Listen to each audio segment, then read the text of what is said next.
আসসালামু আলাইকুম। আচ্ছা, তোমার কাছে কি এরকম মনে হয় যে দিন শুরু হয়ে কিছুক্ষণের মধ্যে যেন শেষ হয়ে গেল, কিন্তু তোমার প্রয়োজনীয় কাজগুলো শেষ হলো না? তাহলে আজকের ভিডিওটি তোমার জন্য। আজকে আমি তোমাদের সামনে এমন ৫টি টিপস শেয়ার করব, যেগুলো মেনে চললে তোমার দিনগুলোকে আর অপরিপূর্ণ মনে হবে না। টিপস ১, দিনের শুরুতে অর্থাৎ সকাল সকাল তোমার গুরুত্বপূর্ণ কাজগুলো আগে করার চেষ্টা করো, কারণ এই সময় তোমার মস্তিষ্ক থাকে ফ্রেশ এবং এনার্জি থাকে বেশি। ২ নাম্বার, একসাথে একটি কাজ করার চেষ্টা করো। একাধিক কাজ একসাথে করা শুরু করলে কাজগুলোর মধ্যে একটি গোলমেলে ভাব তৈরি হওয়ার সম্ভাবনা থাকে, ফলে কাজগুলো দ্রুত শেষ না হয়ে বরং বিলম্বিত হয়।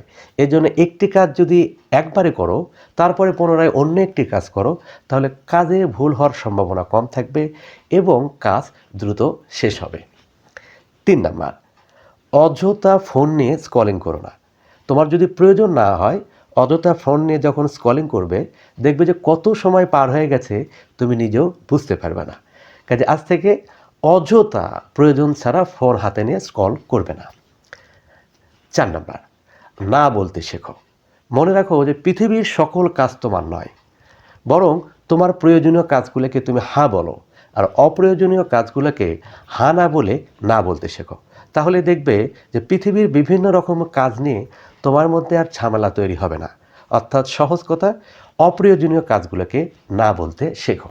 ৫ নাম্বার, কোনো একটি কাজ করতে গেলে তাকে ছোট ছোট অংশে ভাগ করে নিয়ে মাঝে মাঝে একটু বিরতি নাও।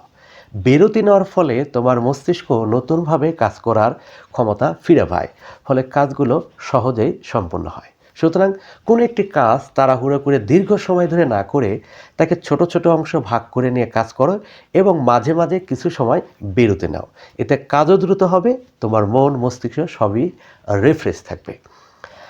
আশা করছি এই ভিডিওটির মাধ্যমে তোমরা তোমাদের কাঙ্ক্ষিত ফলাফল অর্জন করতে পারবে।